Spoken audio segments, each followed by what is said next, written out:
Você é um petista safado. Petista miserável. A senhora é uma corrupta. Safado, ladrão. Tinha que ter vergonha de sair em público. Será que eu tenho condições de governar esse país? Será que eu vou conseguir dar conta do recado?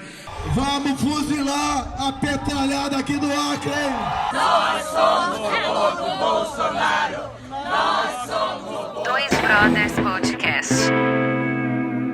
Salve, brodeiros! Tá começando mais um Dois Brothers Podcast. Eu sou o Kurt e eu prometo melhorar a vida de todos os brasileiros. Farei pistas de skate por toda a cidade, reformarei todo o chão do município para que fique liso para você, skatista, que possa transitar com liberdade. Esse é o nosso lema, liberdade. Chega de patinetismo, Deus acima de tudo e skate acima de todos.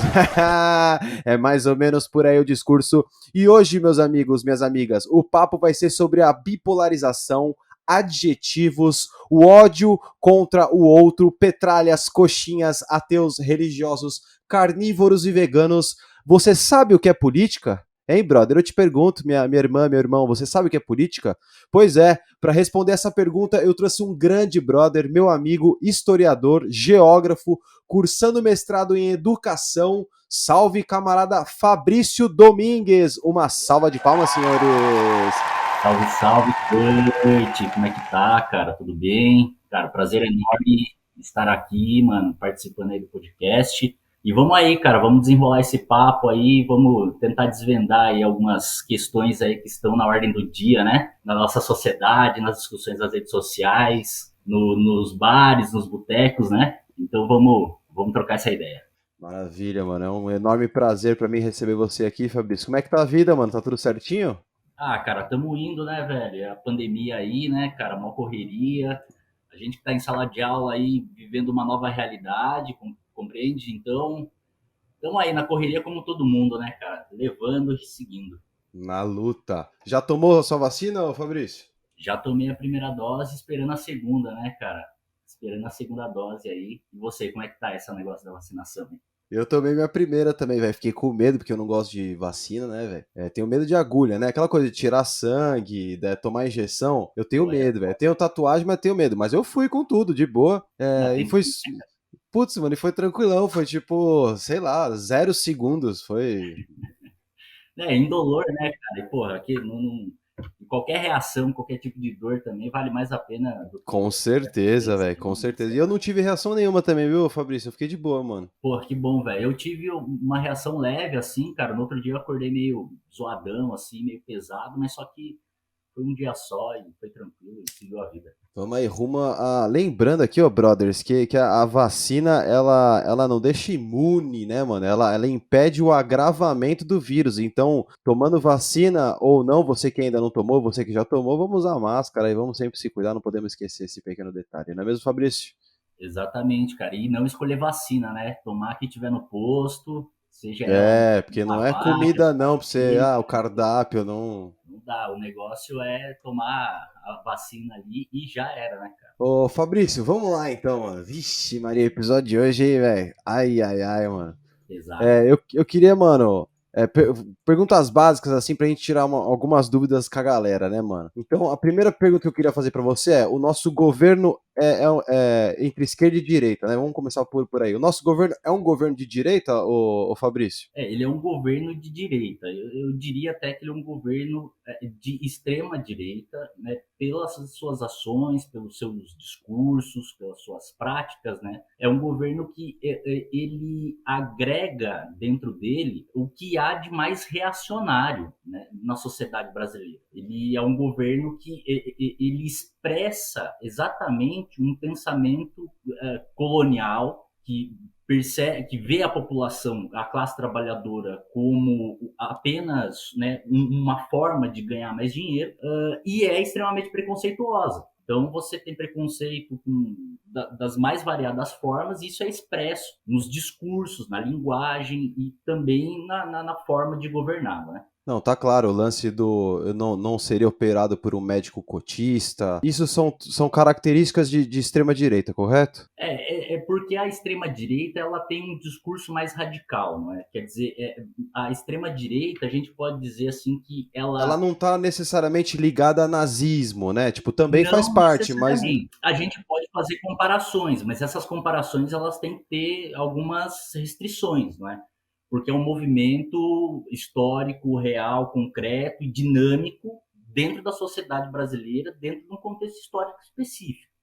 A gente pode fazer esse diálogo, a gente pode fazer essa comparação, mas só que a gente tem que tomar cuidado com essas comparações para não dizer que uma coisa outra coisa daquilo que não é, entendeu? Quer dizer, entende, por exemplo, os discursos que muita gente fala que o governo Bolsonaro é fascista. Eu não vejo o governo Bolsonaro como um governo fascista, ainda que haja fortes elementos do fascismo em suas ações, em sua linguagem, a sua forma de se apresentar à sociedade.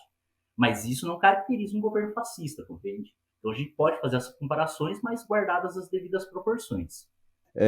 Então, assim, vamos começar por isso. Ô, Fabrício, o que é a direita? Explica pra gente, assim, de uma maneira sintetizada, assim, se possível, o que é ser de direita no Brasil. Então, ser de direita no Brasil e a direita brasileira, ela se expressa como um governo privatista, um Estado mínimo, retiradas de direitos trabalhistas, de direitos sociais. O indivíduo ele é dono de si próprio dentro da sociedade. O Estado ele não deve, por exemplo, dar nenhum tipo de ajuda social. Ele não deve ele deixa o indivíduo livre na sociedade e o livre mercado que regula as relações sociais. Então, o pobre fica mais pobre, isso daí é um efeito da mão invisível, né, etc. Né? Então, ser de direita é isso. Agora, a extrema-direita é uma outra coisa. A extrema-direita ela é antidemocrática, né? Ela não joga dentro do jogo democrático. Ela é uma ameaça para a democracia. Uma ameaça para a democracia. Porque para implementar o seu projeto político, econômico, social, ela não precisa da democracia. Se ela precisar tirar da frente a democracia para implementar a força, ela o faz. Então essa é a diferença. A direita clássica, por exemplo, aqui no Brasil, o PSDB, sempre jogou dentro das regras democráticas. Ainda com o Aécio Neves, tem lá em 2014, né, quer dizer, questionado o resultado das eleições. Mas o bolsonarismo não, quer dizer, ele se elegeu com um discurso antidemocrático, né? Ele se caracteriza, então, por tirar a democracia da frente se precisar para implementar a sua agenda. Então, assim, um exemplo de um político de direita sem ser radical é Geraldo Alckmin. Geraldo Alckmin, Dória. Michel Temer, talvez. Não, Michel Temer ainda que, né, tem a questão do golpe de 2016, mas é um pouco isso, né? Quer dizer, a direita também ela pode ter um viés de ruptura institucional. Quer dizer, em 64 foi isso que aconteceu. A direita se organizou junto com os empresários, setores da sociedade civil e deram um golpe de Estado e romperam com a democracia brasileira. Você compreende? Então, assim, não é porque é só direita, não, mas se tiver que defender o seu projeto político, ideológico, mas sobretudo a sua agenda econômica, a direita, junto com a elite, porque a direita e a elite brasileira, elas estão unidas. É uma coisa só quando a gente fala isso. Se ela, por exemplo, perceber que vai perder os dedos, ela entrega os anéis. E para isso, então, o que eu quero dizer com isso? Rompe com a democracia e a gente toca o barco aqui, entendeu? E foda-se, e é isso mesmo, entendeu? Então, tanto a direita como a extrema, que a extrema-direita ela é mais antidemocrática em seu discurso e suas práticas. A direita nem tanto, mas se a oportunidade histórica for colocada à mesa, ela não tem problema em também romper com a democracia. Perfeito. Então, políticos de extrema direita a gente podia chamar Bolsonaro, Enéas, exatamente. São essas figuras aí da extrema direita brasileira, historicamente. O Enéas, ele foi o grande. Ele era um sujeito muito inteligente. Se você olhar muito inteligente, sim, ele, sim. Era um sujeito muito esclarecido, né? Mas ele não teve o mesmo sucesso que o Bolsonaro, né? Essa aqui é a questão, né? O Bolsonaro, ele surge num contexto histórico de mídias sociais, de WhatsApp, dessas coisas aí, que ele conseguiu, né, ser conhecido no Brasil todo. Ô Fabrício, tá, vamos lá agora.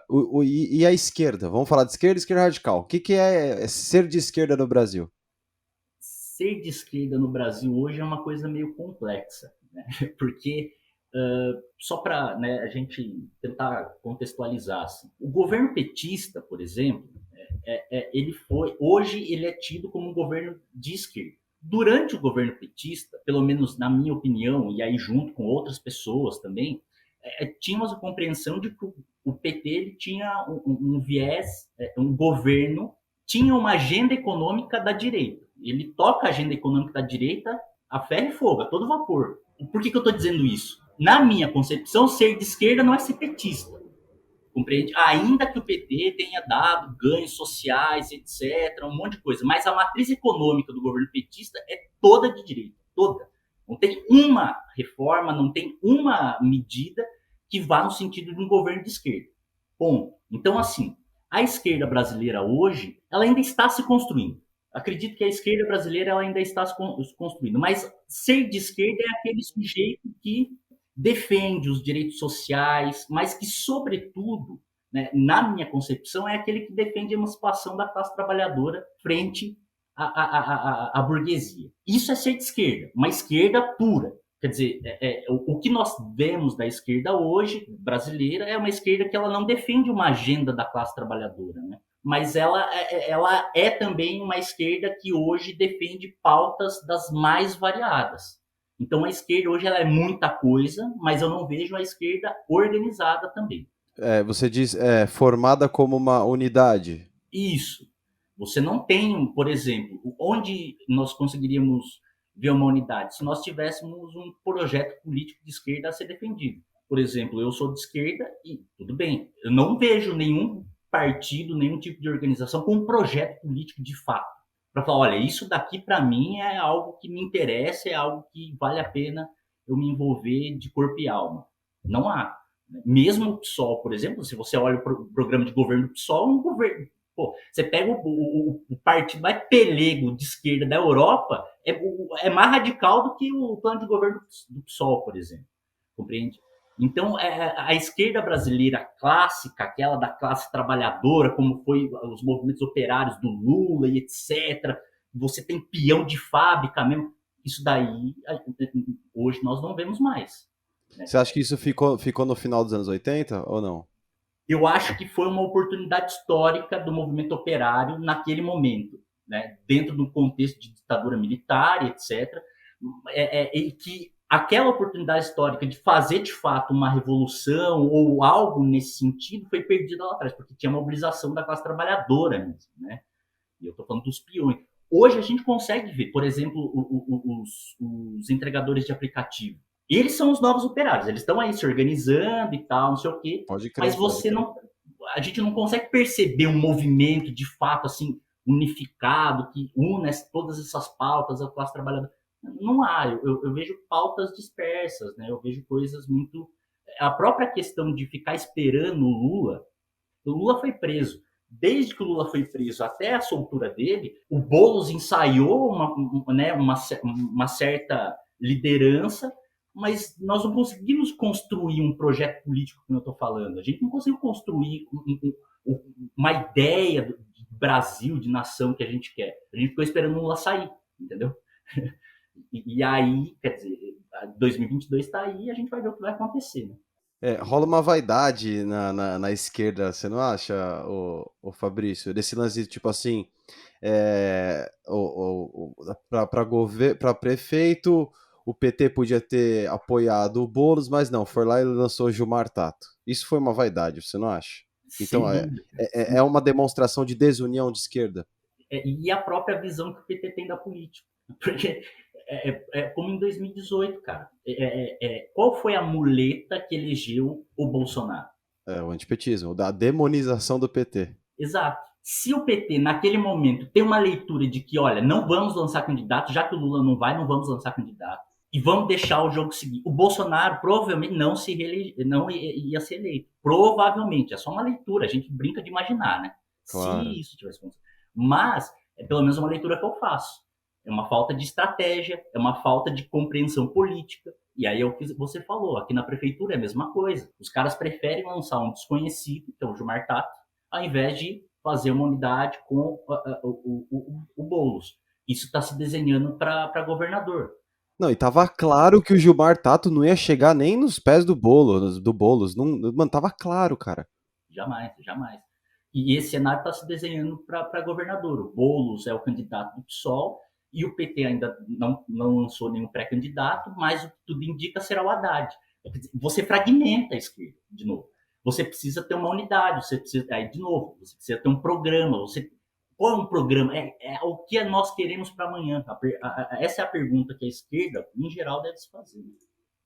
Sob essa hipótese, colocar o Haddad para governo é meio que tipo assim, um desespero, né? Ai, você põe o Haddad. É isso. O Haddad perdeu da prefeitura pro Dória. Ele perdeu a prefeitura pro Dória. Por que ele vai ganhar o governo do estado, cara?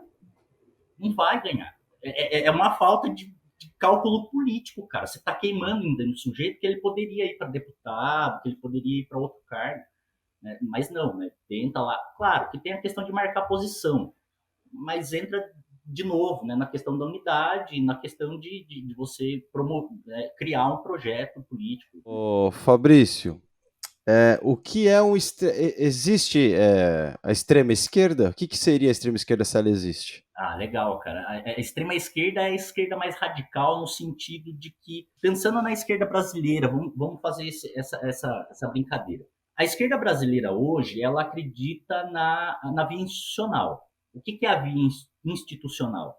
Ela é, então, você eleger pessoas, você eleger deputados, senadores, governadores, prefeitos, tal, etc., para que você consiga, então, ter uma maioria no Estado e você, a partir dessa maioria, conseguir construir um projeto político, etc. A esquerda radical, ela não entende que esse processo ele é o mais viável. Por que ele não é o mais viável? Porque é você jogar dentro das regras do jogo burguês. A política, a estrutura política, o Estado, ele é burguês, cara. Então ele atende os interesses da burguesia. À medida em que você vai elegendo pessoas, é óbvio que você consegue tensionar as questões dentro do Estado. Você consegue levar pautas que não iam ser colocadas pela elite, pelos políticos da direita. Mas a grande questão é, os radicais, eles não entendem que esse processo ele seja o mais viável. O que os radicais entendem? Que é preciso fazer uma revolução. E a revolução ela deve acontecer a partir de uma organização de classe, mas com um viés radical. Aí entra a questão da violência, né? A violência contra o sistema, você compreendeu? É você não aceitar, porque assim, o sistema nos violenta todos os dias, de todas as maneiras.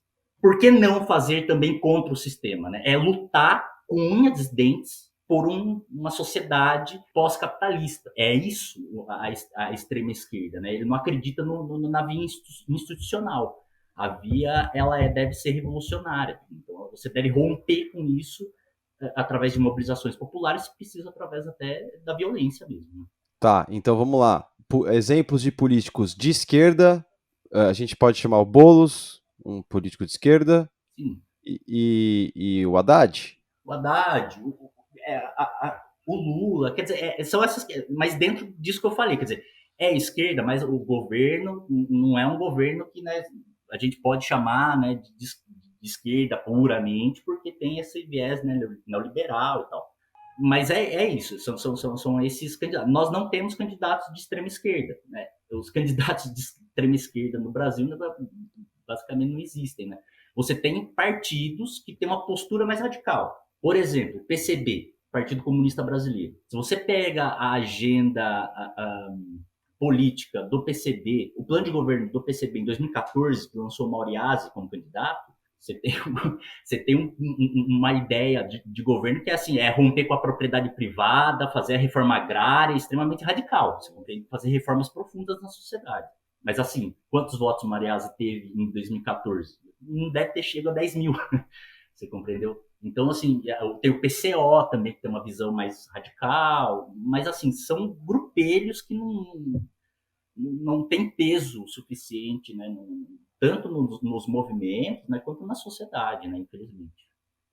Sobre a extrema esquerda ainda, para a gente sair dessa, a gente pode chamar um ato de um black bloc, de um depredador, de um vândalo num ato político, quando que é o quebra-quebra de uma agência bancária, foda-se também, né? Mas assim, quando há esse tipo de comportamento, a gente pode dizer que é um comportamento de extrema esquerda? Porque a direita normalmente posta esses vídeos com esse título, olha a extrema esquerda, e mostra lá o moleque quebrando o banco.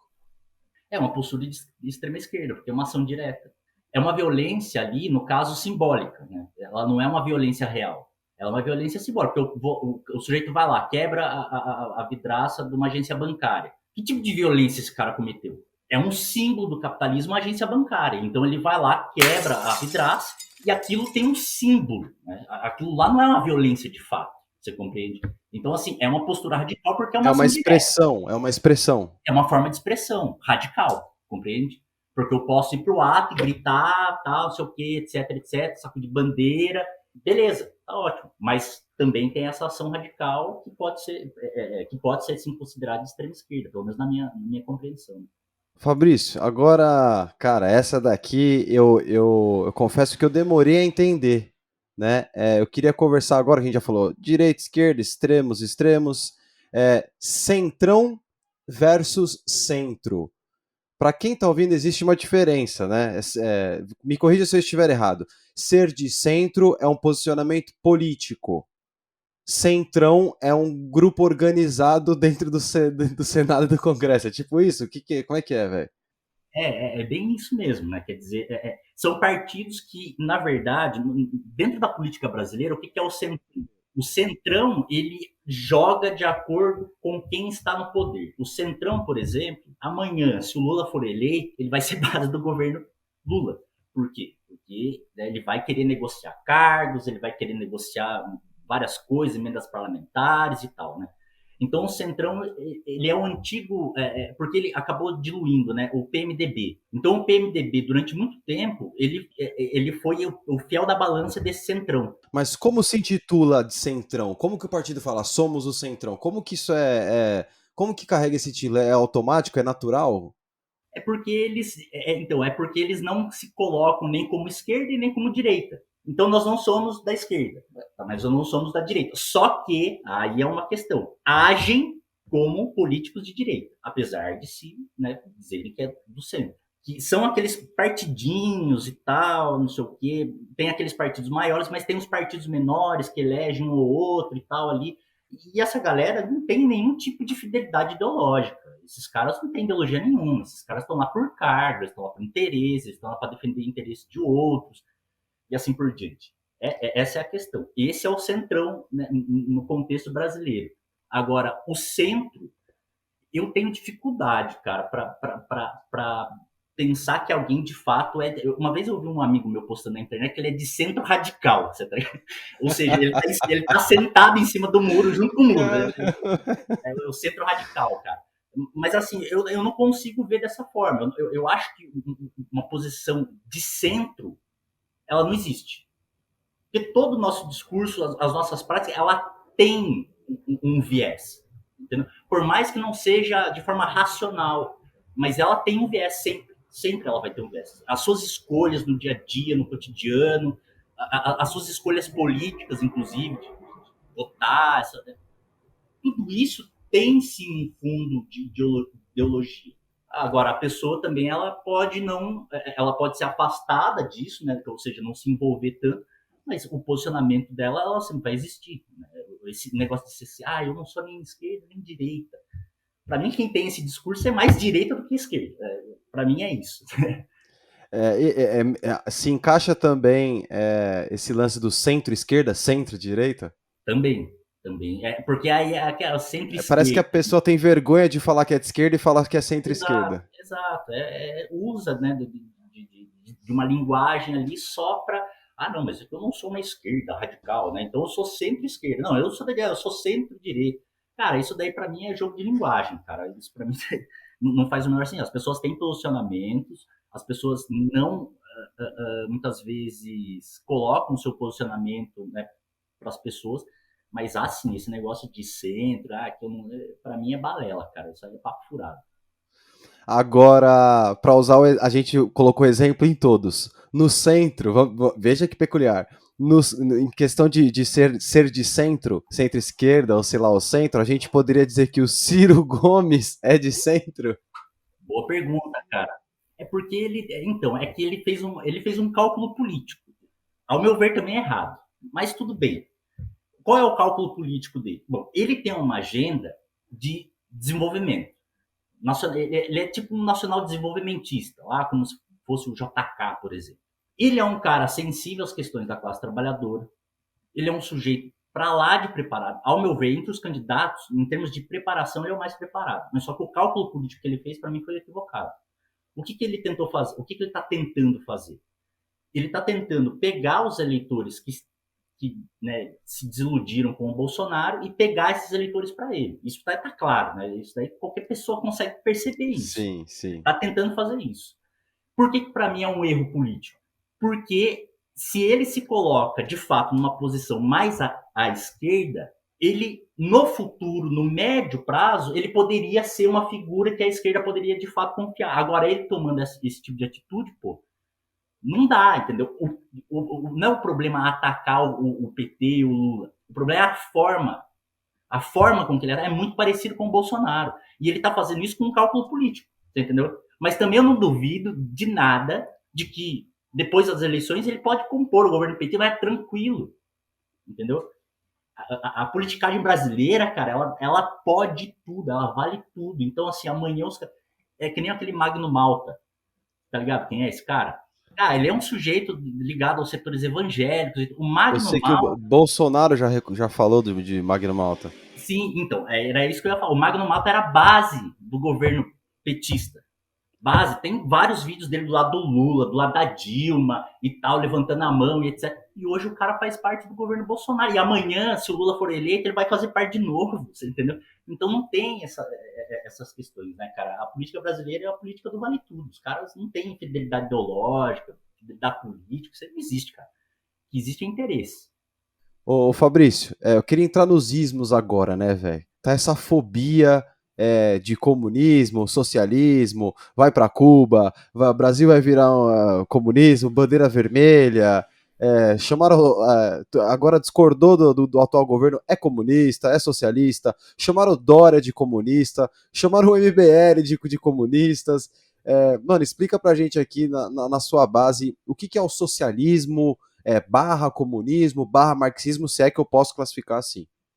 Bom, vamos lá, cara. Vamos começar pelo socialismo, né? O socialismo seria uma sociedade em que as contradições do capitalismo seriam superadas. O que são as contradições do capitalismo, né?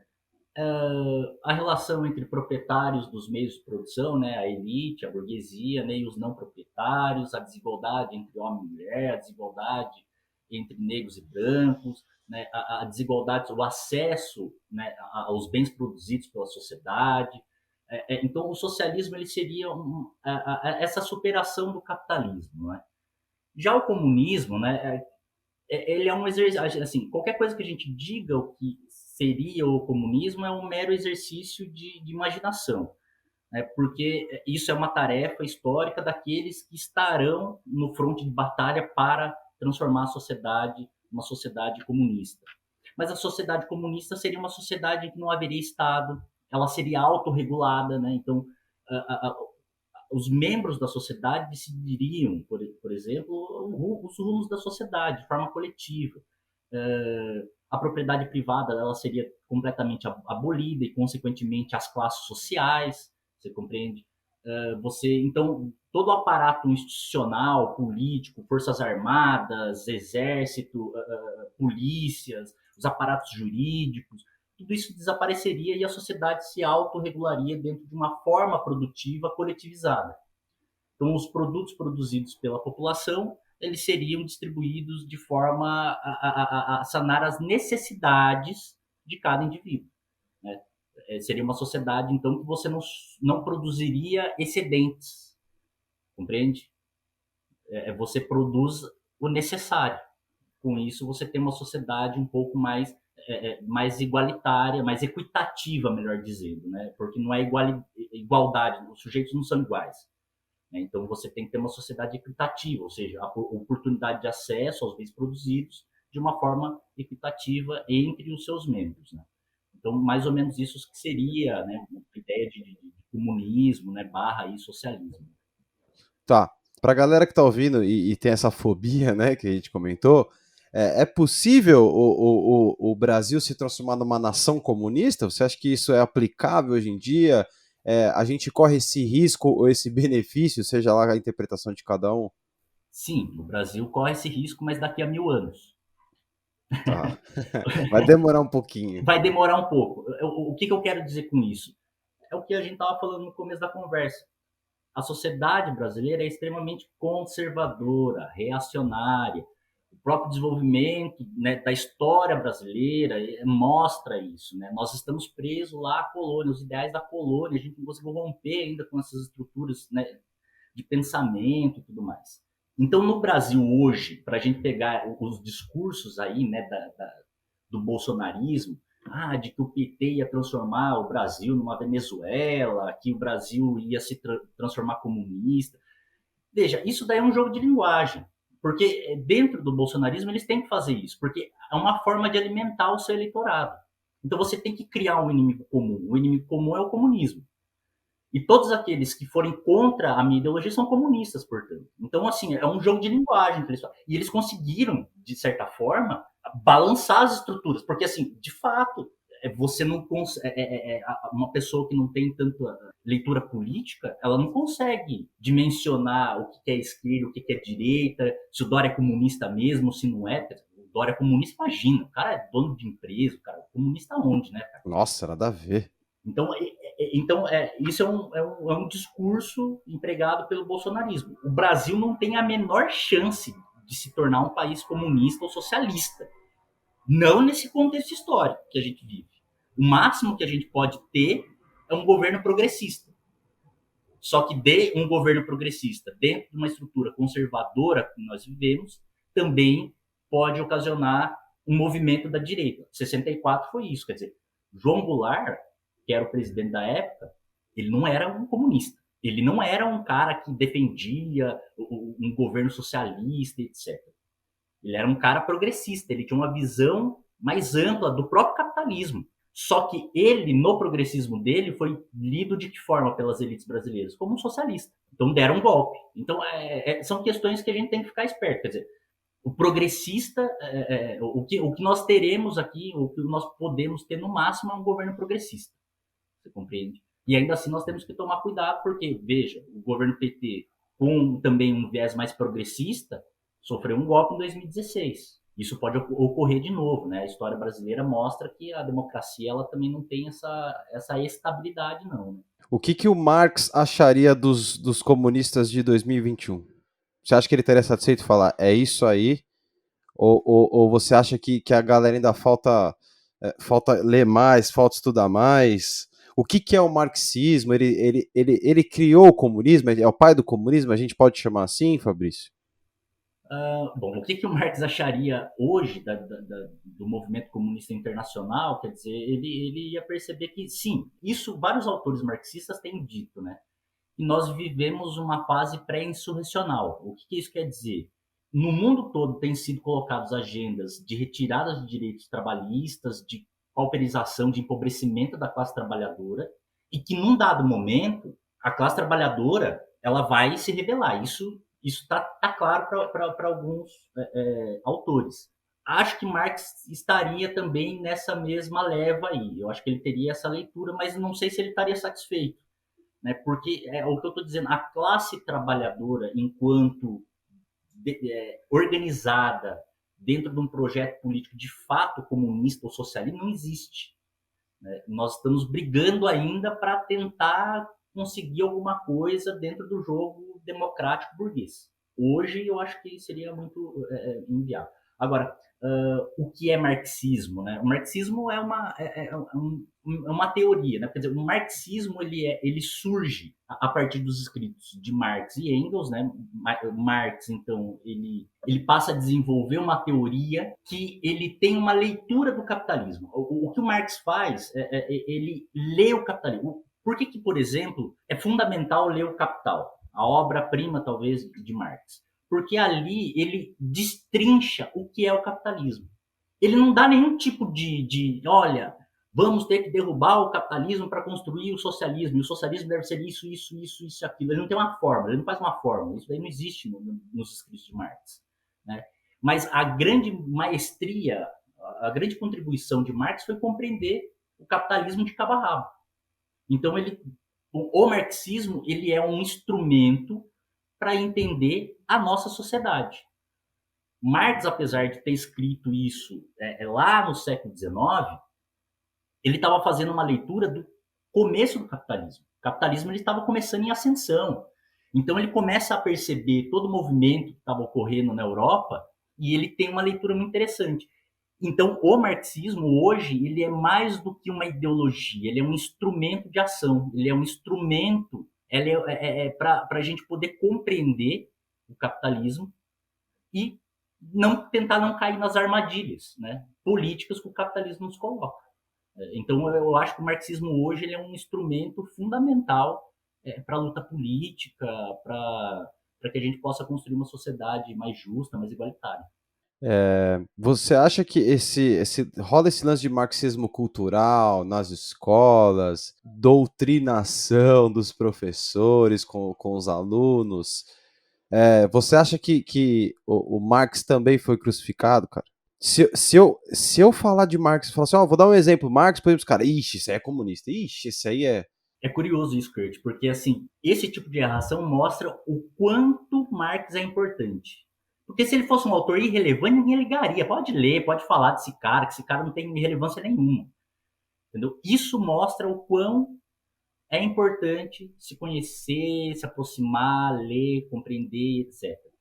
Agora, nessa questão de doutrinação, quer dizer, eu dentro da sala de aula, quase 10 anos dentro da sala de aula, eu nunca vi isso. Eu nunca vi doutrinação. É complexo. A gente tem, nós das ciências humanas, nós temos a nossa formação. Nem todos das ciências humanas têm uma formação ou têm contato com textos de Marx. Eu conheço muito professor de história, por exemplo, que foi ler Marx depois da faculdade. Na faculdade não leu. Você compreendeu? Então, assim, isso é muito relativo. Mas é óbvio que é aquilo que a gente está falando, né? Toda fala, toda ação, todo discurso, ele tem em si, né, uma carga ideológica, independentemente com quem eu estou falando e do que eu estou falando. Nesse contexto, beleza, os professores de ciências humanas são mais à esquerda? Ótimo. Agora, que eles doutrinam os nossos alunos para serem comunistas, para serem gaysistas, para serem... Sabe? Isso daí não existe. Isso daí simplesmente não existe. Como eu disse, eu nunca vi isso dentro dessa... Isso daí também é um movimento contra a própria educação, né, cara? Contra as ciências humanas, contra o conhecimento das ciências humanas, né? Contra os professores das ciências humanas. Isso fere a liberdade de cátedra, né? Quer dizer, dentro da sala de aula, quem manda é o professor, cara. Você não tem que dizer o que ele pode ou não pode dizer. A relação entre professor e aluno é estritamente entre esses sujeitos. Não pode ter alguém intermediando ou alguém dizendo como é que isso pode acontecer. Mas essa doutrinação, ela não existe, nem nunca existiu, mas é um discurso da direita hoje contra a educação. Eu não vejo que é só contra professores ou as ciências humanas, é contra a educação em geral mesmo. Fazendo um paralelo, Paulo Freire era comunista? O Paulo Freire, cara, durante boa parte da vida dele, ele não era comunista. Durante boa parte dos escritos freirianos, inclusive, ele não tem essa leitura marxista, né? Ele entra em contato com Marx depois, ele já estava mais velho, e aí sim ele passa a ter uma visão de mundo a partir dos referenciais marxistas, né? Mas o Paulo Freire, veja, ele é tão condenado, mas ele é um sujeito que ele pensou a educação brasileira já no processo de alfabetização. Ele é uma outra coisa, entendeu? Educação popular, um outro viés, você compreende?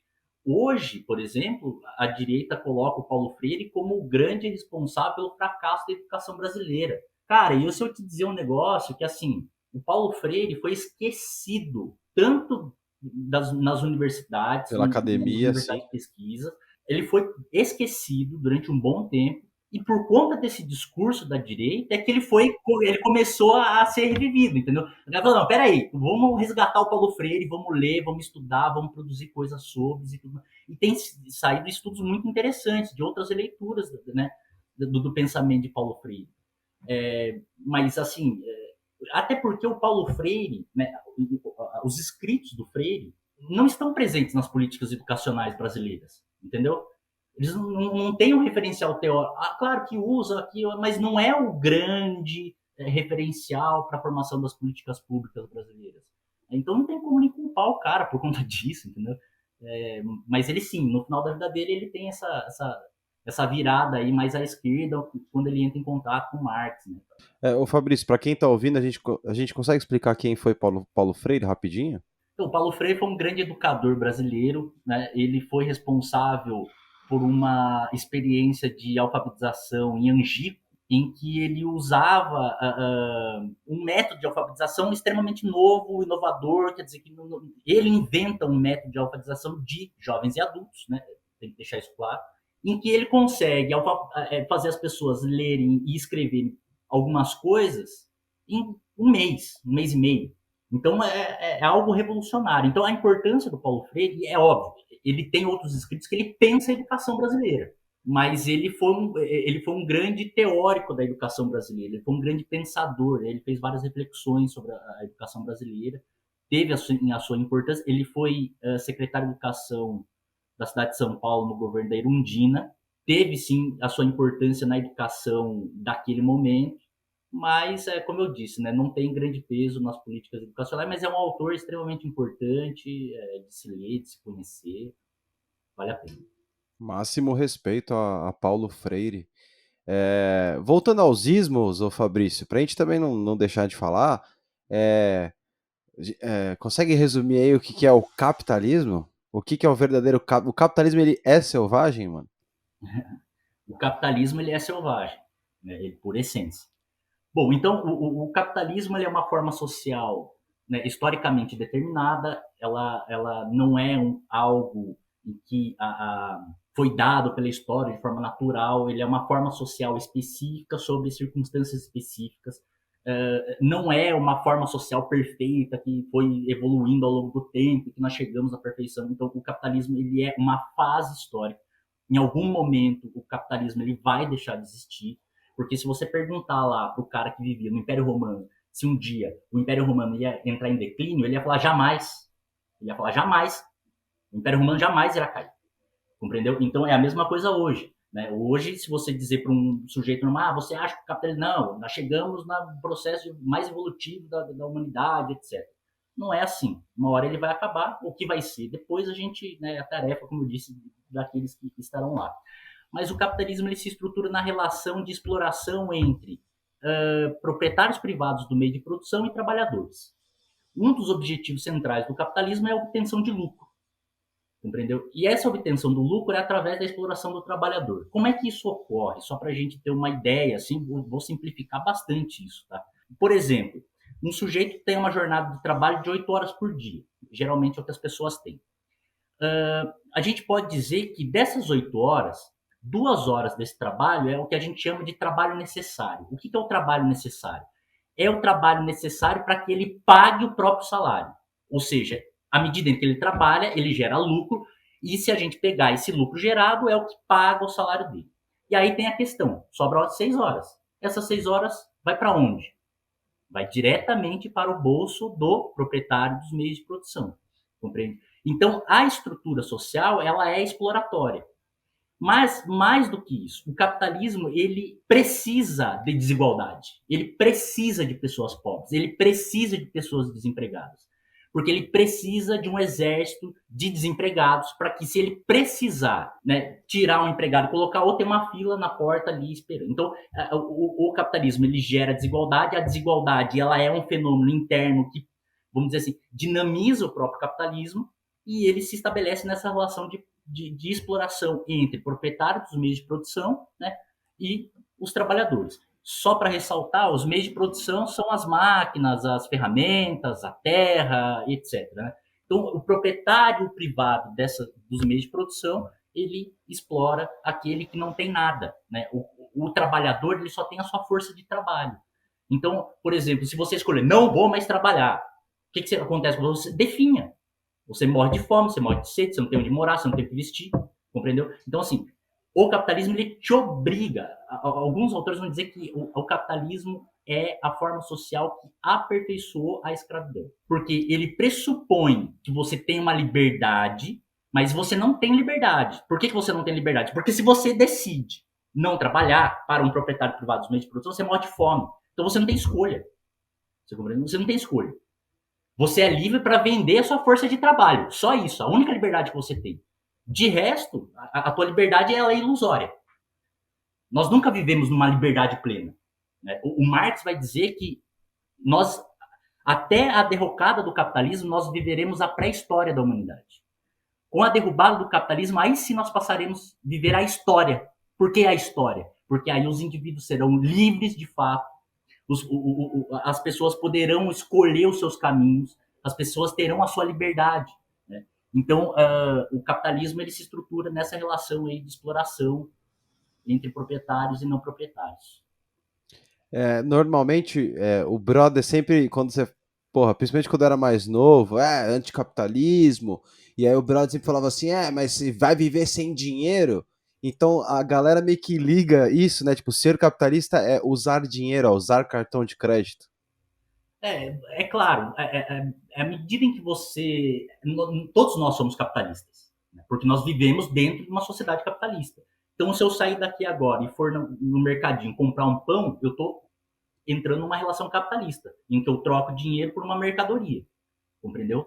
A relação de exploração já aconteceu lá com o padeiro e o dono do mercado.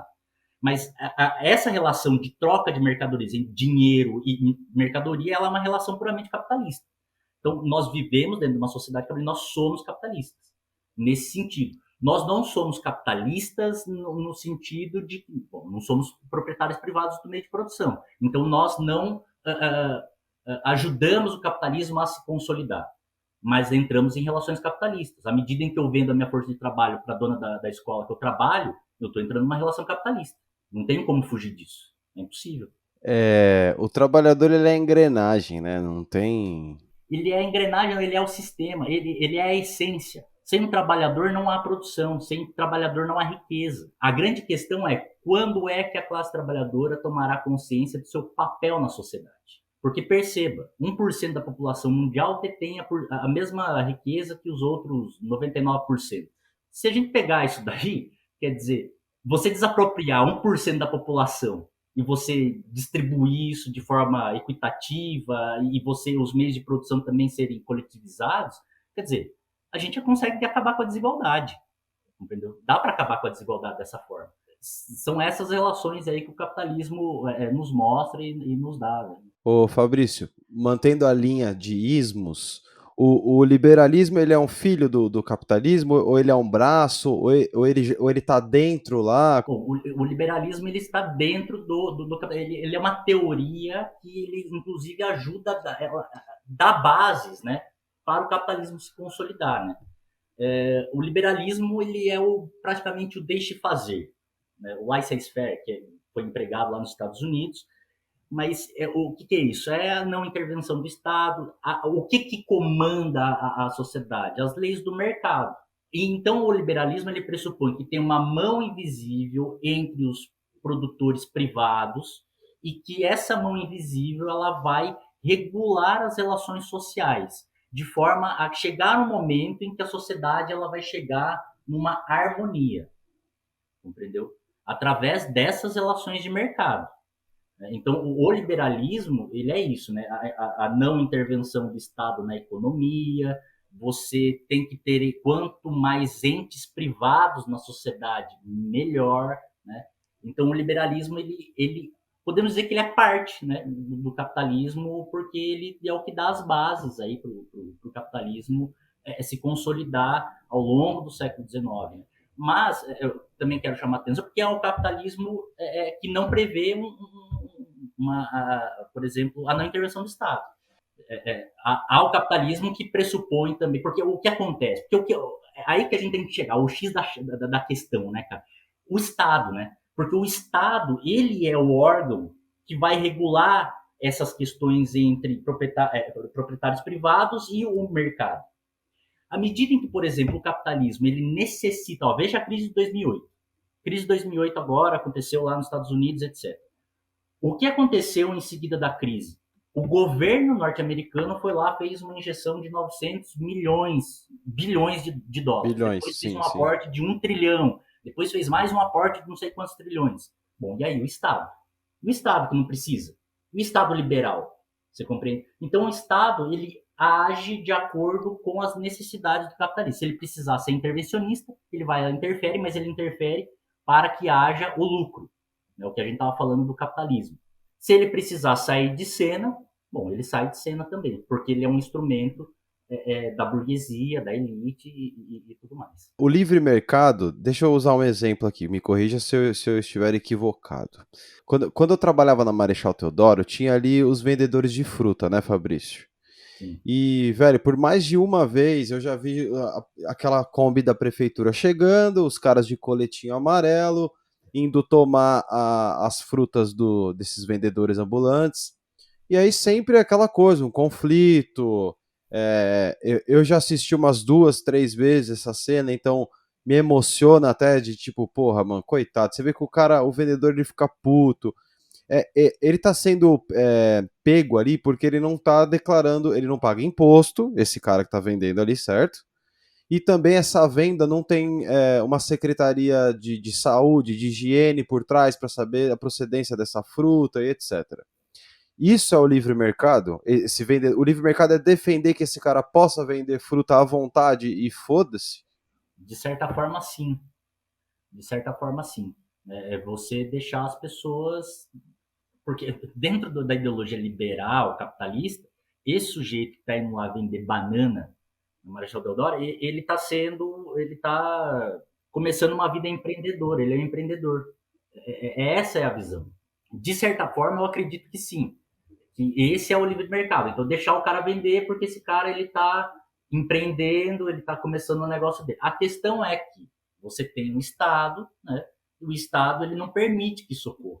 Porque isso também, de certa forma, prejudica o próprio capitalismo. Porque se todo mundo puder vender de qualquer forma, de qualquer jeito, né, você quebra proprietários privados. Então, você tem que ter medidas legais, você tem que ter restrições para determinadas coisas, para que você também não possa virar bagunça.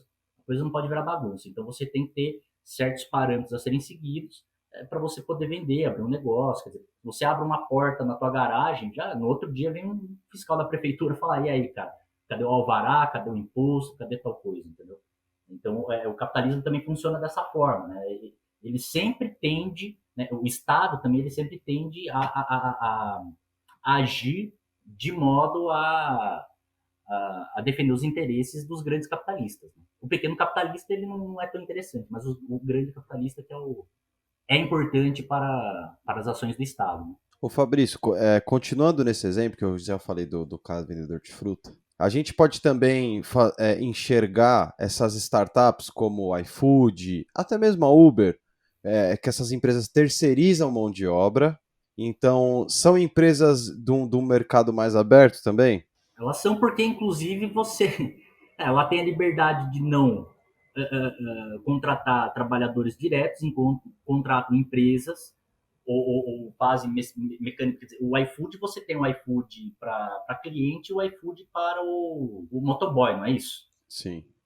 Então, assim, você cria, dentro da mesma plataforma, você não cria relação, não cria vínculo empregatício. Então, você terceiriza o trabalho, mas a terceirização é uma forma de obtenção de lucro. Você compreende? Porque você paga um X sobre aquele serviço contratado. Você está fugindo da burocracia fiscal. Você foge disso, entendeu? Então você paga X, só que aí que é a questão. Por que tem uma relação extremamente exploratória a terceirização? Porque você não tem... O local que você trabalha, você não tem um chefe, só que você é mandado a todo momento, porque você tem que seguir a estrutura e a norma da empresa. O seu chefe, de fato, você não vê. E as relações de trabalho são completamente... aterrorizantes, quer dizer, você não tem, muitas vezes, direitos trabalhistas, né, consolidados, você tem um salário, um achatamento do salário, porque é isso, a empresa contratante, ela vai lá, contrata uma empresa, beleza, paga X, 50 pau por mês. Aí ele vai lá, puta, quanto é que eu posso diminuir o salário dos meus contratados para que possa sobrar mais dinheiro? Então, ao invés de eu gastar 25 mil, eu gasto 20. Gasto 18. Nem que para isso eu, inclusive, enxugue o quadro de empregados e bote os caras para fazer várias funções durante o dia, você entendeu? Então, é uma forma Veja, tudo isso é uma forma de explorar cada vez mais o trabalhador. Seja diminuindo, né, o quadro de funcionários, seja pela diminuição do salário. Perfeito, mano, perfeito. Isso foi, pelo menos pra mim, acredito que pra quem tá ouvindo, muito esclarecedor, velho. Voltando pro Ismos, porque eu tenho mais alguns itens aqui na minha lista, na minha pauta. E o conservadorismo, velho? Cara, eu tenho amigos conservadores que são jovens, mas, Fabrício, eu tenho uma visão muito equivocada sobre o conservador, como eu enxergo o conservador um cara velho. Por mais que eu tenha amigos de exemplo que são jovens, mas eu enxergo o conservador um cara antigo, um cara que nasceu nos anos 60 e hoje ele não tem paciência para as novidades, para a modernidade. É mais ou menos por aí? Não só, né, cara? Porque, assim, o conservador é o tiozão do Zap, né, cara? É tipo isso, né? A figura central aí do conservador é o tiozão do Zap. Agora, esse movimento entre os jovens é curioso, porque o jovem ele tende a romper, né, com o status quo, com o que é imposto pela sociedade e tudo mais. Cara, eu não consigo ter uma visão direta desses jovens. Do pessoal mais antigo é meio fácil isso, né? A sociedade conservadora, se a gente pega uma sociedade, a criação lá de 50 anos atrás, né? A sociedade completamente... Quer dizer, eu tenho um vídeo na internet que sempre roda aí, cara, que bom, não é de uma rede famosa de televisão, mas a pessoa pergunta assim, o que você acha de agredir homossexuais? Isso na década de 80. Não, eu acho, as pessoas respondem assim, não, eu acho que tem que agredir mesmo. Não, mas você aceita? Não, eu não aceito. Pô, o que você acha dos assassinatos? Não, eu acho que tem que matar mesmo. Você tem ouvido falar em noticiários, jornais, TV, rádio sobre assassinato de homossexuais? E o que você pensa disso? Tem muita coisa contra eles. Eu acho que eles estão poluindo a cidade de São Paulo. Eu acho que não deveria existir homossexual. Eu acho que acabar deve acabar, né? De uma forma ou de outra. Prendendo, matando. Porque eu sou contra isso também. Homossexuais. Olha só, isso na década de 80, cara. Na década de... Então, aí você... Não que isso seja compreensível, jamais. Mas você consegue... Pô, o cara teve uma criação X assim, então isso leva... Agora, os jovens serem conservadores... Cara, aí é falta de informação, é falta de interesse, também a própria criação, sabe? Então, assim, dentro da família ali, você tem uma estrutura conservadora. Eu não tenho uma posição, assim, muito clara em relação a esses jovens, não. Para mim é uma questão a ser pensada com mais profundidade, assim, cara.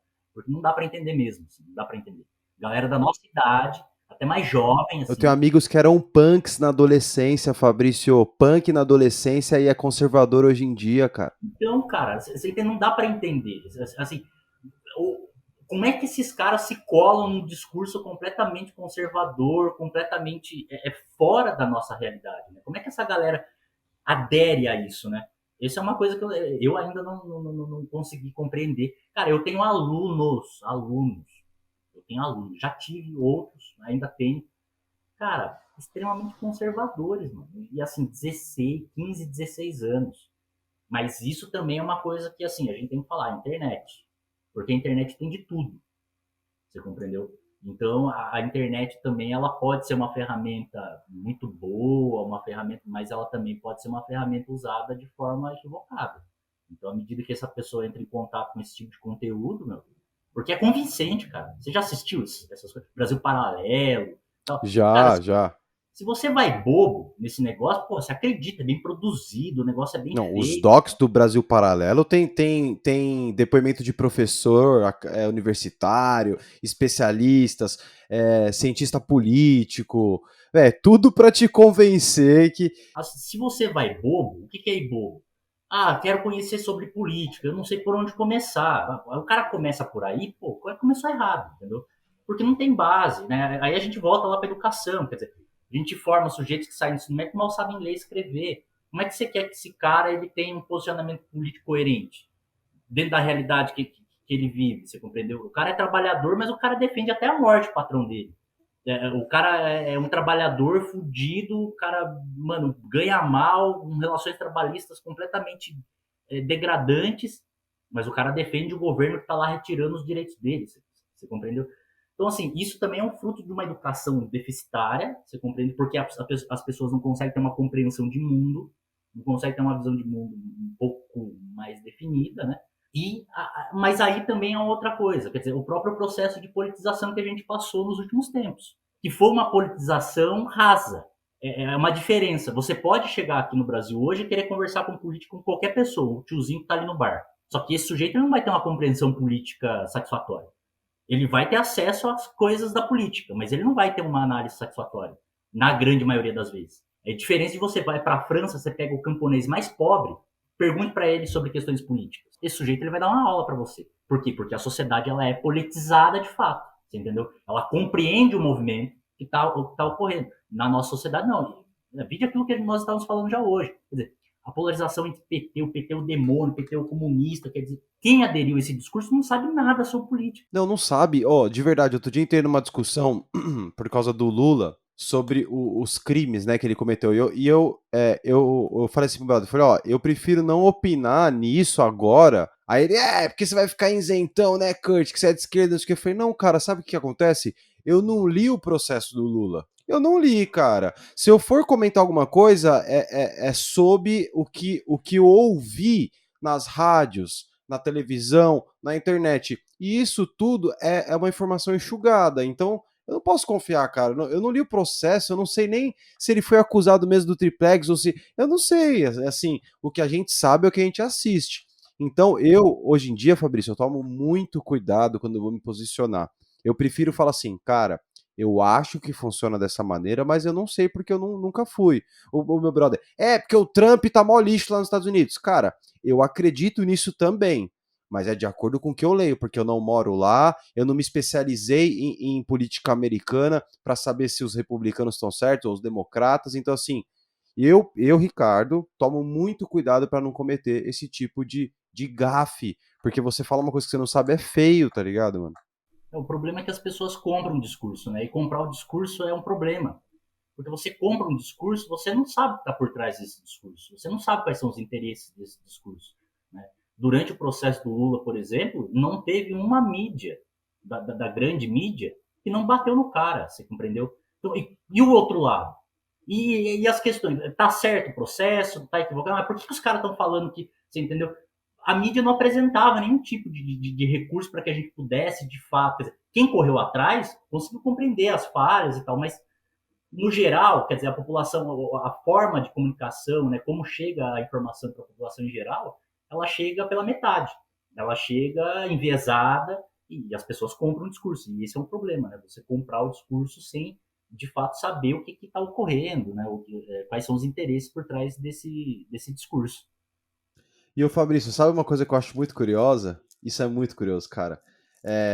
Na época do Lula, preso, essas coisas, a mídia, daquele jeitão, a Globo, a Veja, capa da Veja, umas capas foda da Veja, do Lula enjaulado e tal. Amor, eu devo confessar que a Veja faz umas capas muito foda, velho. Cabuloso, os caras sabem. E nessa época tudo bem, o próprio Lula também não tinha muito problema com a mídia, o lance dele era mais com o processo, né? Ele nem citava muito. E hoje em dia, cara, quando a mídia vai falar do presidente, a mídia é golpista. O que eu quero dizer com isso? Na época do Lula, a mídia não era golpista. E hoje a mídia é golpista? Entendeu? Como se inverteu? Naquela época tava tudo bem falar mal do presidente. Hoje, falar mal do presidente é uma comunhão entre os grandes proprietários de radiodifusão que estão se... Sabe, mano? Porque o Bolsonaro, ele tem uma ideia de que a mídia deveria servir ao governo, né, cara? Ele não consegue... Né? Como ele é um cara que não é um democrata, né, a visão dele era o seguinte: olha, eu vou tocar o barco aqui, vocês fiquem fazendo propaganda positiva sobre mim. Era isso que ele queria, o que era a ditadura militar, velho. A ditadura militar, a grande parte da imprensa brasileira cobriu a ditadura militar. Quando, já no final, foi censurada. Quer dizer, houve o AI-5, aí foi censurada de vez, né? Mas, no começo, ela comprou a ideia. Então, o Bolsonaro ele também tem essa ideia de que a mídia ela deveria cumprir um papel social para beneficiar o governo. À medida em que a mídia não faz esse movimento, aí ela é golpista. Aí ela tá tentando derrubar ele, o salvador da pátria, o sujeito que tá falando, o único político, presidente que não está envolvido em corrupção. Quer dizer, são discursos que ele faz, que é uma forma também de alimentar a base dele. Então, essas ações que ele faz, né, que são grotescas, essas falas, ao meu ver, são coisas calculadas para criar mesmo um burburinho, e é uma forma de depois eles irem para os grupos, né, o núcleo duro dele, e dizer, olha, tá vendo? Olha o que a mídia está falando sobre mim. Olha o que eles estão dizendo sobre mim. Eu não sou assim. Jamais eu faria isso. Entendeu? Então, é uma forma também que ele tem de dialogar e de alimentar a sua base eleitoral, né? Você falou do camponês francês e tal, que a população politizada. Mas você não acha, Fabrício, que depois do golpe da Dilma, o Brasil se politizou um pouquinho mais? Claro que é de uma maneira impositiva também, entendeu?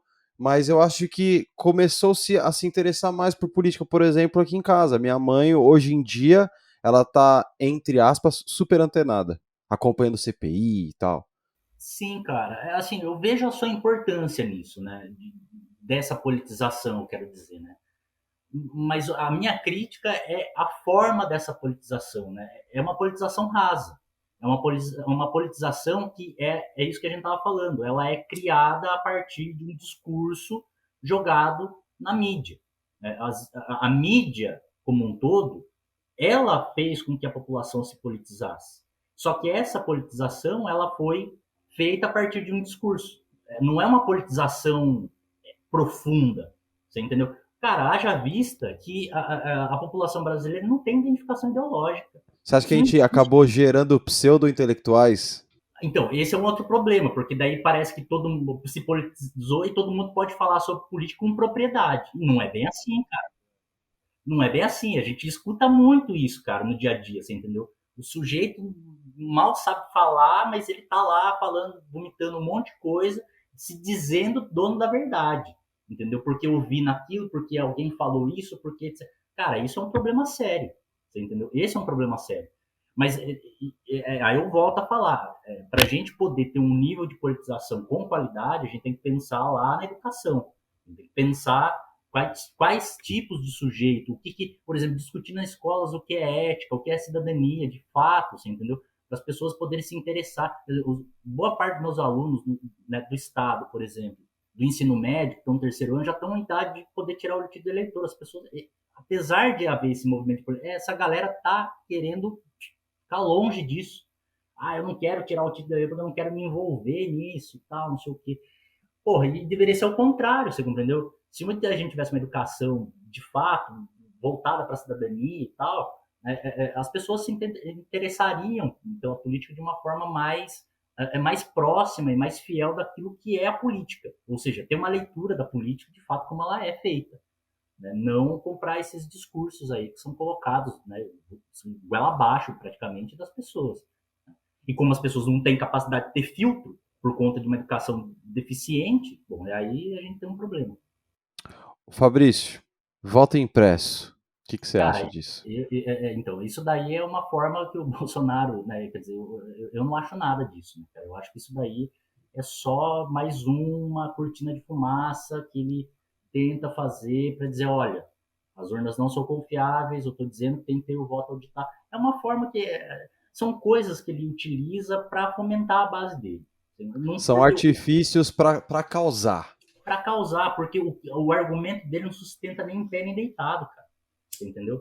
Não se sustenta. Então, assim, é uma forma, é a forma de política dele. Ele vai jogando coisas ali nas redes sociais, na mídia e tal, não sei o que, falando várias besteiras. É uma forma de alimentar o gado. A ração do gado é as besteiras que ele fala. Cara, é surreal, sério. É anormal, diria. Surreal não, anormal. Vou trocar essa palavra. É completamente anormal, cara. E aí, então, isso é fruto dessa politização que a gente tava falando. Tem pessoas que conseguem ter um filtro, conseguem compreender, não tem todo mundo, não é todo mundo, infelizmente não é todo mundo, não são todas as pessoas. Depois de fazer esse breve comentário sobre esse governo bizonho, que você acha do voto obrigatório, Fabrício? Você acha que isso aí fere a nossa liberdade, mano? Sim, eu acho que de certa forma sim, né? Porque eu acredito numa sociedade de indivíduos livres e eu acho que a participação ela também não deve ser obrigatória dentro dos marcos, né? Eu estou falando dentro dos marcos da sociedade burguesa, da sociedade capitalista. Sim, porque a liberdade também não é absoluta, ok. Não é absoluta, ela não é absoluta, ela tem o seu grau de relatividade. A participação na votação ela é fundamental, né? Porque o Bolsonaro ele foi eleito pelas pessoas que não votaram.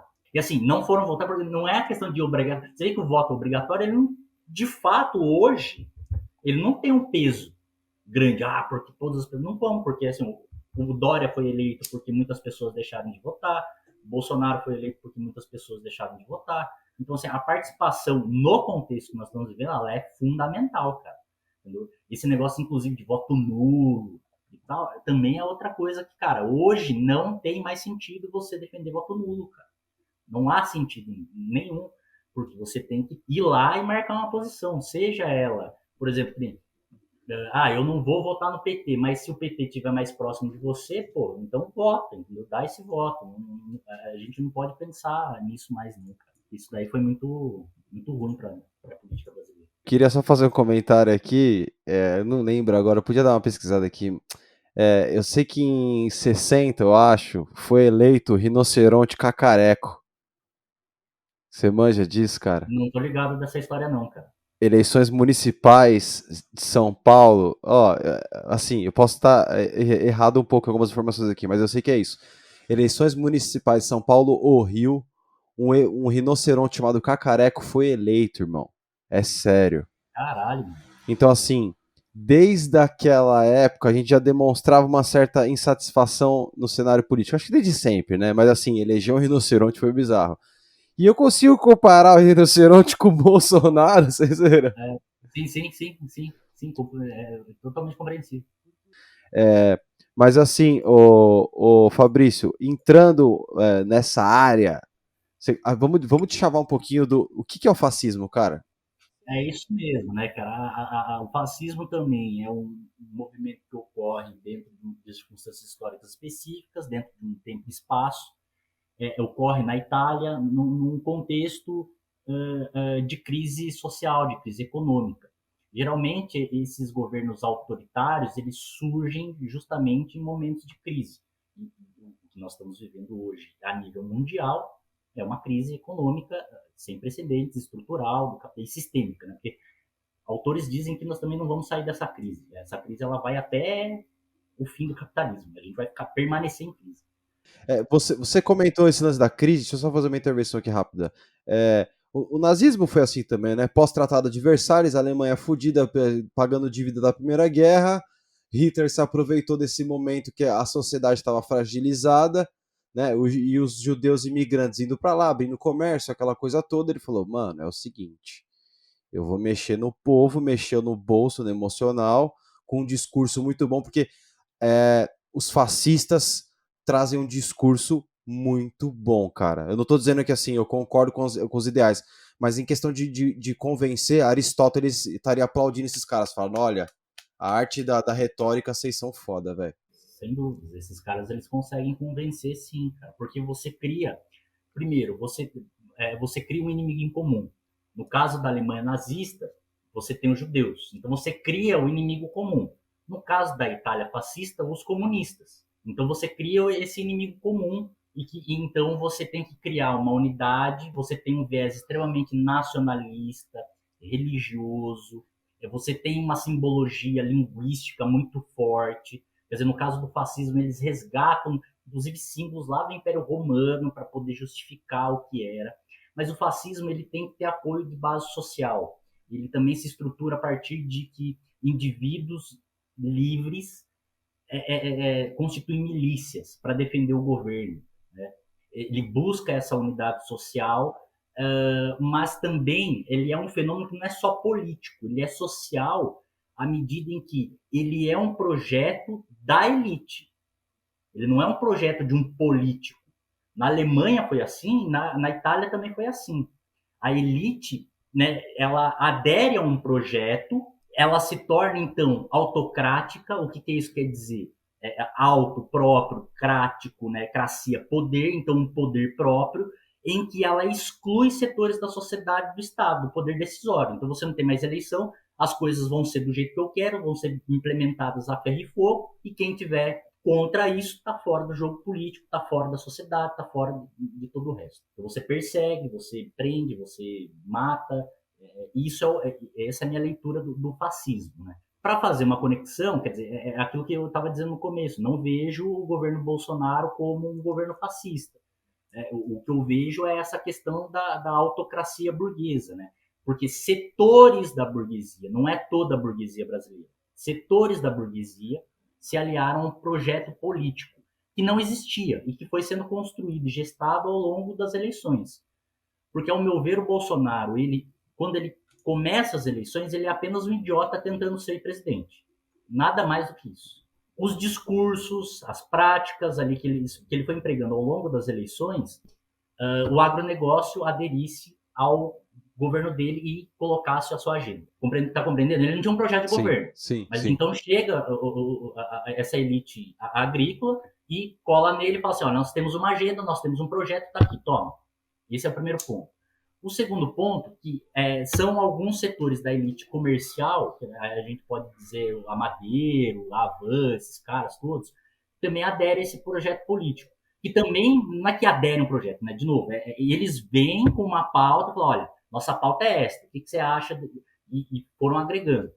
À medida em que foi fazendo essas conexões entre os empresários, você mexe com dinheiro, e se mexe com dinheiro, você tem uma outra coisa que no Brasil dá muito dinheiro, que é igreja. Então você tem os neopentecostais que têm uma certa familiaridade com o discurso Bolsonaro, por conta, né, do anticomunismo, antipetista, destruição da família, que comunista é contra Deus, contra a religião, anticristo, etc. Então, esses pastores dessas igrejas neopentecostais também apresentam o seu projeto, e aí o seu projeto muito mais enviesado ideologicamente, não propriamente um projeto político, né? Então o Bolsonaro ele vai começando a se construir ao longo da eleição. E por último, o elemento ali que para mim é o fundamental é o uso das redes sociais. E aí, né, cara, não dá para dizer que isso não foi o fiel da balança. Redes de WhatsApp, fake news, Facebook, Twitter, tudo, cara. Os caras inundaram as redes sociais de um monte de mentira, entendeu? E aí você tem um apoio de uma sociedade que isso vai chegando, e aí aquilo que a gente estava falando não tem filtro, não consegue entender direito, o antipetismo muito forte, e aí uma parte da sociedade adere a essa aventura, né, cara, que é o bolsonarismo, né? Então o bolsonarismo ele foi se construindo ao longo do tempo. É claro que já tinha uma ideia do que poderia ser, né? Porque havia um núcleo ideológico muito forte ligado ali aos seguidores do Olavo de Carvalho, a essa galera, que, meu, é uma galera doida, cara. Eles estão completamente descolados da realidade. É a galera que produz aí o Brasil Paralelo. Os caras, assim, eles pegam, que nem você falou, eles pegam cientistas, pesquisadores, etc. Mas são pessoas que não são intelectuais honestos. Eu respeito muito quem se arrependeu de ter votado no Bolsonaro, porque caiu numa armadilha emocional, né? Nem todo mundo estava preparado para aquelas eleições, então teve uma galera que ficou desesperado mesmo. Eu vou dar um exemplo. A minha mãe votou no Bolsonaro e minha mãe falou agora, eu vou votar no Lula. Assim, o que eu quero dizer é, Fabrício, eu tô com medo que aconteça a mesma coisa do Bolsonaro. Votaram nele só por causa do PT e vão votar no Lula agora só por causa do Bolsonaro. Melhor do que impeachment o Bolsonaro, que seria ruim talvez economicamente para o Brasil, até em relações internacionais, mas é eleger uma outra pessoa, seja lá quem for. Então se é o Lula, vai o Lula. Sabe, eu fico com medo de a gente ter no futuro um Brasil, Palmeiras e Corinthians, assim. Eu vou lá, assisto o jogo e já era. Sei o nome dos jogadores, mas não sei estratégia, não sei a contratação do time. Vira uma coisa superficial sobre política. É o que eu imagino para as próximas eleições. Cara, eu acho que isso que você está falando, na verdade, é um fenômeno das eleições, de todas as eleições da democracia brasileira, cara. Porque a população brasileira não tem fidelidade ideológica. Isso não existe. Cara, um dado interessante. Geralmente as pessoas escolhem um candidato, sabe quando? 48 horas antes da eleição. 48 horas antes da eleição. Quer dizer que todo o processo eleitoral de campanha e não interessa a ninguém. As pessoas decidem 48 horas antes, 24 horas antes, cara. Então, assim, não tem uma fidelidade de, olha, vou votar no PT porque o PT representa uma visão de mundo, um governo, que não é isso, entendeu? Hoje, o Lula, ele é o grande candidato, né, para derrotar o Bolsonaro por uma questão muito simples. As pessoas lembram como foram os governos petistas. As pessoas comiam carne, as pessoas tinham acesso aos bens de consumo, que não é nada mais, nada menos do que o que o Lula defendia desde a década de 80. O Lula defendia o acesso da população, da massa da população ao consumo. E isso daí a gente já entra na questão de que não é socialista, não é de esquerda, né? Você está promovendo consumo em relação capitalista. Essa foi a grande defesa. E assim, as pessoas conseguem comparar. Então tem essa comparação entre o que era, do que foi. Então a gente tem um sonho. As pessoas hoje têm um sonho de ter, com a eleição do Lula, a gente vai voltar aos anos de ouro dos anos 2000, né? Que as pessoas tinham dinheiro, que as pessoas conseguiam comprar as coisas, que as pessoas podiam viajar, né? Mas essa questão ideológica, que né, você falou, ela tem sim o seu momento de acirramento e o seu momento em que as pessoas de fato tomam posições claras e lúcidas, mas no conjunto da sociedade brasileira isso não ocorre. As próximas eleições serão a mesma coisa. Outra coisa importante também a se dizer é que é uma coisa louca, né? Quase ninguém fala isso, mas assim, o Lula era o primeiro nas pesquisas até ser preso, não é? Sim. Bom, beleza. Tudo indicava que ele ia ganhar, né? Tudo indicava que ele ia ganhar. Essa é a questão. Bom, aí ele é preso, então ele tá fora do jogo eleitoral. Tá fora de cena. Para onde foram os votos dele? Pro Haddad? Foram pro Bolsonaro, cara. Você entendeu? A pessoa que votou no Bolsonaro é a pessoa que, se o Lula tivesse sido candidato, votaria no Lula e não no Bolsonaro, cara. É uma coisa louca isso. Você acha que isso tá ligado ao populismo? Eu acho que não tá ligado ao populismo, cara. Eu acho que isso tá ligado... Porque, assim, eu também não vejo o Bolsonaro como populista. Apesar de todo mundo dizer que é populista, eu não consigo enxergar populismo no Bolsonaro, cara. Mesmo ele sendo amado por muitos? Cara, ele é amado, não é amado por muitos. O populista, ele tem uma especificidade também dentro de um contexto histórico brasileiro, político, inclusive da América Latina, cara. É um governo que ele é mais aberto à sociedade. Então, ele agrega vários setores da sociedade. A classe trabalhadora, os sindicalistas, a sociedade civil organizada, os empresários, os agricultores. Isso é populismo. O Bolsonaro não faz isso, né? Ele segrega, entendeu? Ele governa por uma parte da elite brasileira e o povo brasileiro que se lasca. Então, primeiro, não dá para ser populista, né? Mas esse dado ele é muito legal, cara. Eu acho que é muito interessante mesmo a gente pensar nisso. De como as pessoas que votariam no Lula nas eleições de 18 votaram no Bolsonaro. Isso só mostra a questão de não fidelidade ideológica, de fidelidade política. As pessoas não têm essa compreensão.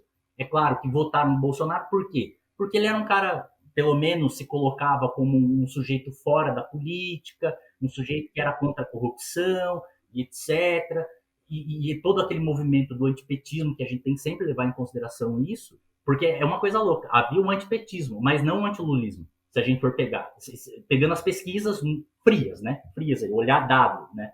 Não havia um antilulismo, havia um antipetismo. Tanto é que ele ganhou no segundo turno do Haddad. Se fosse uma fidelidade ideológica, o Haddad teria ganho. A conta é óbvia, né? Então é uma coisa aí que está aí na nossa sociedade. E, cara, isso daí, bom, é uma tarefa nossa, né, cara? Uma tarefa diária da gente tentar politizar as pessoas nos espaços que nós ocupamos, né? Seja você aqui no podcast ou nos outros trampos que você faz, seja eu na escola, com os alunos, nos outros espaços que eu também falo, quer dizer, a gente tentar construir, né, de fato, um movimento de politização e que as pessoas enxerguem, de fato, a sua realidade, né, cara? É isso, né, o pobre de direita, cara, pô, o pobre de direita é um fenômeno social do Brasil, cara, que, pô, não dá pra, você entendeu? Não dá pra aceitar, cara, não dá pra aceitar, assim, passivamente. Então tem que ser feito alguma coisa, né? Fabrício, última pergunta, valendo R$1.000. Opa, iria bem, hein?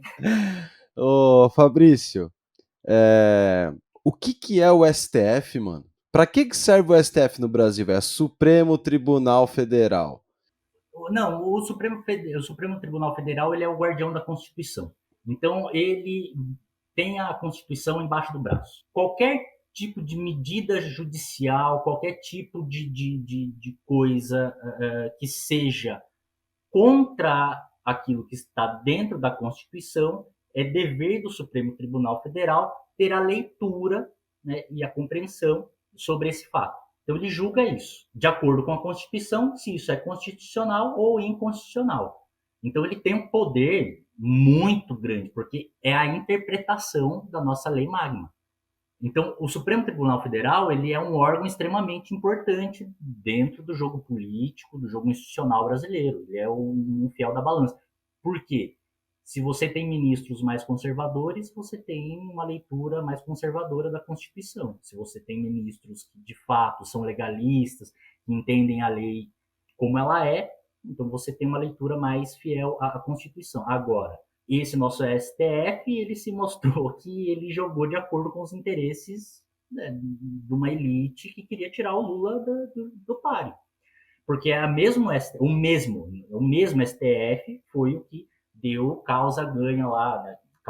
Deu causa perdida para o Lula, né, de todos os recursos que ele teve, e ele acabou sendo preso. Mas também é o mesmo STF que absolveu ele, de várias acusações. Acho que até o momento, o Lula tem 18, acho que 12 até o momento, ele já foi inocentado, cumprido pelo STF. Então, é uma instituição importante, mas que também, cara, tem os seus interesses particulares ali, e aí, de novo, interesses particulares de pessoas particulares, né, da elite brasileira, né, dessa burguesia que faz parte aí, que controla o Estado.